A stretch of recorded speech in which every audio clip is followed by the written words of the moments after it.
Un saludo y bienvenidos a una nueva edición de Saludablemente. ¿Saben ustedes que uno de cada 4 españoles, la cuarta parte de la población en nuestro país, sufre de dolor crónico? Son los datos que ha reflejado el Barómetro del Dolor Crónico en España 2022, un documento publicado por la Fundación Grunenthal y el Observatorio del Dolor de la Universidad de Cádiz. Queremos revisar los datos más destacados de este barómetro con uno de los miembros del equipo que realiza esta investigación. Es el doctor Luis Miguel Torres Morera, que es profesor titular de la Facultad de Medicina de Cádiz y es jefe del Servicio de Anestesia y Tratamiento del Dolor del Hospital Universitario Puerta del Mar. Doctor, muchísimas gracias por atender la llamada de Saludablemente. Muchas gracias a ti por dar eco a este gran problema. Es que una cuarta parte de la población española, estamos hablando, doctor, de 9 millones de personas afectadas por dolor crónico en España. Es un número muy elevado, ¿no? Estamos hablando de 10 millones de personas en un país de 45 y lo más preocupante de ello no es esa enorme cantidad, que ya lo es en sí, sino que lo que hicimos el barómetro hace 4 o 5 años hablaba de una cantidad, una proporción de 17%. O sea, hemos pasado, quizás también por el COVID, toda esta historia, de 17% a 25%.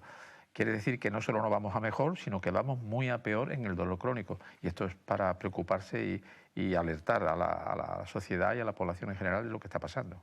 25,9% exactamente a día de hoy. Y destaca usted ese alto incremento quizás a raíz de la COVID-19. Pues sí, se presentaron los datos hace una semana en Madrid y cuando estuvimos discutiendo sobre estos datos, pues muchos de los que estábamos allí nos sorprendíamos de ese incremento, porque lo normal en las encuestas de este tipo de problemas es que haya una fluctuación pequeña en cuanto a incremento o decremento. El dolor crónico es algo estable en general, pero un incremento de esta categoría nos alertó a todos los expertos que allí estábamos y algunos pusieron énfasis en quizás el COVID ha afectado al dolor en sí y también a la percepción del mismo, la soledad.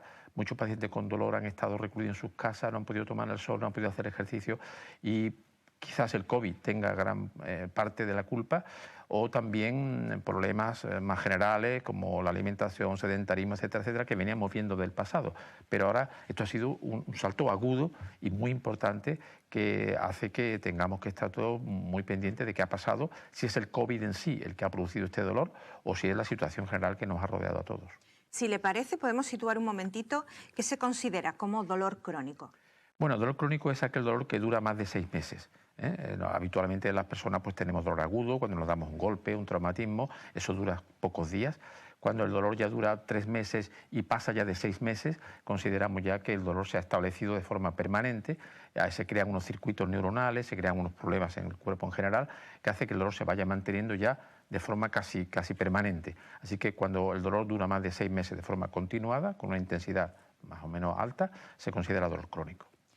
Para realizar este estudio, para obtener estos resultados, ¿qué investigación se ha realizado? Bueno, esto es una encuesta telefónica, hay que tener en cuenta que es una encuesta telefónica, por tanto no se ha objetivado realmente lo que el paciente decía, pero se ha encuestado a más de 5.000 personas por teléfono al azar, con un método muy bien hecho, como hace la doctora Fail de todo su equipo de la Universidad de Cádiz, y a nivel de toda España, en todas las provincias, de todo tipo de sexo y de edad, y con eso se han extraído los datos. O sea que tiene la limitación de que es una encuesta telefónica, pero siempre se ha comparado con encuestas telefónicas previas, o sea, no se han hecho otro tipo de estudios. Por tanto, lo que hablamos de 17% versus 26% es el mismo método empleado y, por tanto, los datos son los mismos, son reales. ¿Y cuál es el objetivo de la investigación? Bueno, el objetivo de la investigación es hacer una foto de cómo está el dolor, en este caso el dolor en España, cuáles son sus causas, dónde duele más, cómo afecta a la situación laboral, etcétera, etcétera, y se hace periódicamente para ver la evolución.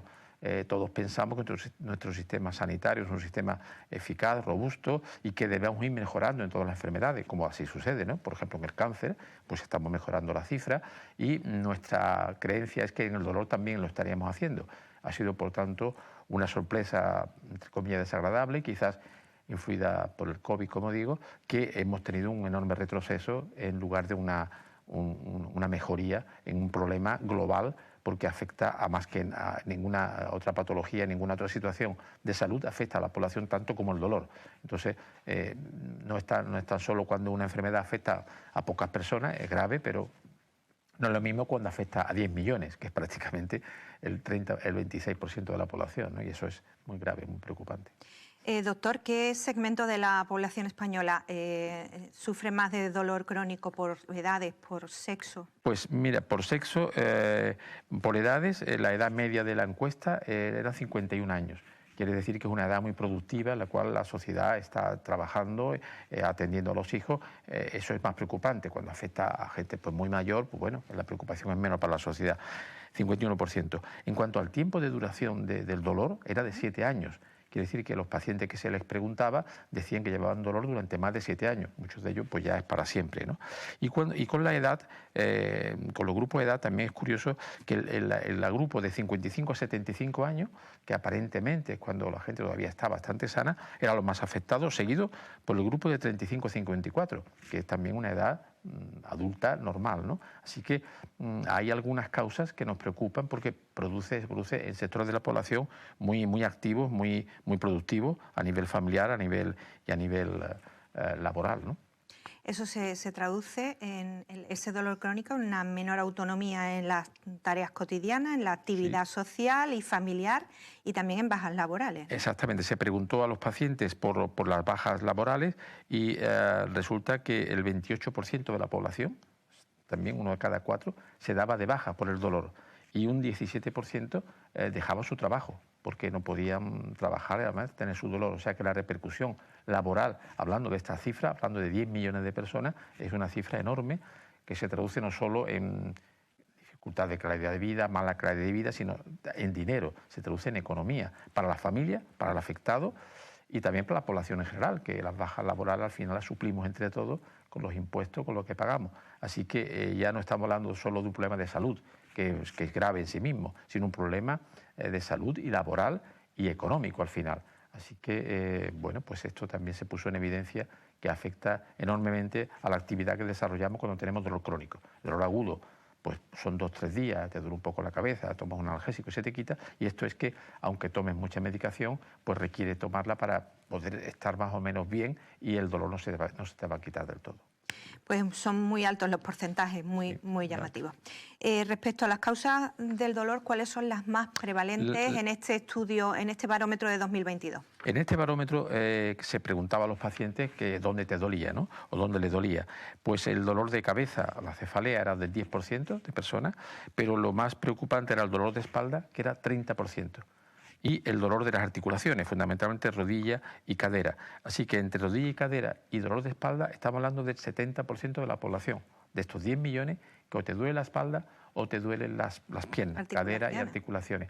Yo creo que ahora mismo, por lo que estamos viendo además también en nuestra unidad del Hospital Puerta del Mar, el dolor de espalda se está convirtiendo en una auténtica epidemia gravísima, porque a partir de los 40, 45 años y cada vez más con la edad, las personas vienen con dolor de espalda que le impide en muchos de ellos caminar, con ciáticas, con dolores que te impiden trabajar, coger peso, coger carga. Así que yo creo que los hábitos de vida que estamos haciendo ahora mismo, el parón del COVID, del ejercicio, de caminar, de salir a la calle, y ahora mismo el sedentarismo, la alimentación regular que se tiene en muchos casos, pues hace que las articulaciones de la columna vertebral sufran enormemente, igual que la rodilla y la cadera, y estamos teniendo ahí un verdadero problema y un verdadero reto a la población para revertir, porque esto no se revierte de un día para otro, esto significan hábitos de vida, hábitos de comida, hábitos de ejercicio que hay que mantener empezar desde niños y mantenerlo durante toda la edad adulta. Y esto por alguna razón no se estaba haciendo bien, pero con el COVID se ha hecho mucho peor y ahora habría que hacer un esfuerzo. Es como cuando alguien se lesiona y luego hay que hacer un esfuerzo para recuperar la forma física. Creo que la sociedad española ahora mismo tiene que hacer un gran esfuerzo para recuperar la forma física que perdimos. Lo estamos haciendo a nivel económico, de alguna manera, pero a nivel de salud creo que la gente no se ha concienciado todavía de que hay que hacer un esfuerzo para volver al estado que teníamos anteriormente. Ese debe ser uno de los grandes retos a solventar por parte de la profesión médica. Yo creo que sí, y la profesión médica estamos alertando de esta situación. Ahora es la sociedad en sí la que tiene que darse cuenta de que no va a haber una pastilla para esto. Esto no es decir, bueno, pues que tomaré más analgésicos, ya lo estamos viendo que no es la solución. Es un cambio muy importante de actitud y de hábitos familiares, laborales y sociales, tanto en las empresas como en la vida general. Tiene que haber un cambio en la actitud de la sociedad. Medicalizar este problema y pensar que los médicos vamos a poder resolver el dolor crónico como tal, si la sociedad no se pone de acuerdo y disminuimos la obesidad, por ejemplo, infantil, que estamos viendo un incremento tremendo, y la inactividad y la mala alimentación, pues esto creo que no se va a solucionar en poco tiempo, sino al contrario, estamos viendo un empeoramiento. Vemos que cuando la sociedad va al revés de lo que debemos hacer, por ejemplo, el confinamiento, tú durante meses o años hace que la gente no salga a la calle, eso se traduce inmediatamente, hemos visto, de un 17% a un 29%, 26% de dolor. Así que el cambio de hábito de vida es evidente que tenemos que hacerlo entre todos y alertar como estás haciendo tú en estos programas, de que esto es fundamental que lo hagamos, y de lo contrario tendremos muchos problemas. De los pacientes afectados, encuestados en este último barómetro que refleja los datos de 2022, ¿cuántos localizaban el origen de su dolor crónico y cuántos no? ¿Y de qué forma afecta el que no se localice, no sepan explicar de dónde viene ese dolor a la hora de solventar, de tratarlo? Había un porcentaje importante, más del 10%, que hablaban de dolor total. O sea, que cuando le preguntabas qué te duele, decía que me duele el cuerpo entero o me duele todo, ¿no? No es infrecuente que veamos muchos pacientes que dicen, es que a mí me duele todo, desde el pelo hasta el pie. Entonces, ese dolor total que muchas veces está relacionado con algunas enfermedades como la fibromialgia o síndrome de sensibilización central, pues es un tema muy preocupante porque el tratamiento es muy difícil. Cuando alguien tiene un dolor en la rodilla o en un disco intervertebral, pues estamos haciendo un tratamiento, podemos hacer un tratamiento con láser, con células madre, para mejorarlo. Pero cuando un paciente nos cuenta que le duele todo el cuerpo, pues eso ya es un problema difícil, ahora mismo, que la medicina no puede arreglar. Y el porcentaje era muy importante, y estamos viendo también un incremento grande, sobre todo en el sexo femenino, en las mujeres que tienen este comportamiento, este cuadro de dolor total, que les incapacita no ya solo la vida laboral, sino la vida familiar. Coger a un niño en hombros o en peso, que un niño le abrace, le provoca dolor. Y eso es un problema grave al cual ahora mismo no tenemos tratamiento bueno. Así que por eso digo que el cambio de actitud ante la vida es fundamental que lo hagamos. Y en cuanto a la relación con la salud mental, ¿qué se ha observado? Pues se ha observado un importante incremento en cuanto a dos síntomas de pacientes con dolor crónico, que es la ansiedad y la depresión. Muchos pacientes con dolor crónico que empieza a alargarse en el tiempo, 2, 3 años, y ven que eso le afecta gravemente a su vida, muchos le provoca pues divorcio, le provoca perder el trabajo. En principio empiezan con una ansiedad importante, evidentemente, que se asocia a su dolor, pero esa ansiedad, cuando no se resuelve la situación, ni su dolor crónico, ni su situación laboral y familiar, acaba en una depresión. Entonces tenemos ya dos graves problemas: dolor crónico no resuelto o mal resuelto, y un problema depresivo que no es un tratamiento psiquiátrico en sí, sino que es una depresión reactiva al dolor, producida por el dolor, que también no es fácil de tratar. Y como todos sabemos ahora mismo, la depresión aumenta el dolor, o sea que es un círculo vicioso que se realimenta uno a otro. Más depresión, más dolor, más depresión. Y estamos viendo en la unidad tragedias personales a niveles laborales, familiares, sociales, con algunas repercusiones, incluso algunas peticiones de eutanasia, en fin, una situación dura, realmente dura. ¿Incremento a raíz también de la pandemia de este tipo de casos? Sí, hemos visto todos un deterioro importante a raíz de la pandemia. Y ahora en lo que estamos discutiendo en algunos grupos, por ejemplo, la sociedad que yo presido, Sendor, hemos hecho un grupo de trabajo del long COVID para ver en qué porcentaje este problema se debe al virus en sí, si el virus nos ha afectado a nivel, es un virus inflamatorio, proinflamatorio en general, si ha tenido problemas cerebrales, de inflamación cerebral, de algún tipo de neuroinflamación, que hace que los pacientes sean más sensibles al dolor, tengan más dolor, o es una situación social. Todo este miedo, la angustia que ha habido, a la mortalidad que se ha producido. O sea que aún no tenemos claro si es el virus en sí o la situación que el virus ha provocado. Pero sea lo que sea, sí hay un deterioro importante en la salud en general, y en cuanto se refiere al dolor, evidentemente al dolor un deterioro muy importante, y el barómetro lo ha puesto en evidencia.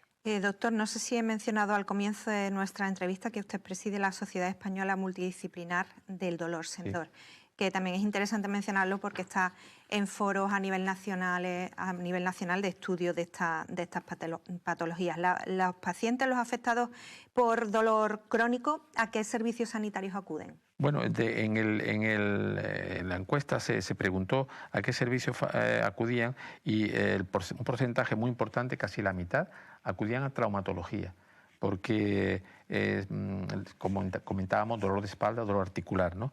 Pero había también un porcentaje muy importante que acudía a fisioterapia, 36%, medicina interna un 30%, rehabilitación, que es parecido a un 30% también, y la unidad de dolor un 24%. O sea que una cuarta parte de esta población acudía de alguna manera a la unidad de dolor, que es el extremo final. Y en esas unidades, que en España no somos más de 300 unidades, no deberían acudir tantas personas, porque si acuden tantos pacientes, el tratamiento que se puede dar es difícil, ¿no? Estas unidades están diseñadas para tratamiento muy intenso, para tratamiento grave, y producir algún beneficio a estos pacientes. Pero ahora mismo el aluvión que tenemos es tan grande, e incluso también las listas de espera que estamos sufriendo, que el tiempo que se tarda desde que un paciente debe ir a una unidad de dolor hasta que va es casi de un año.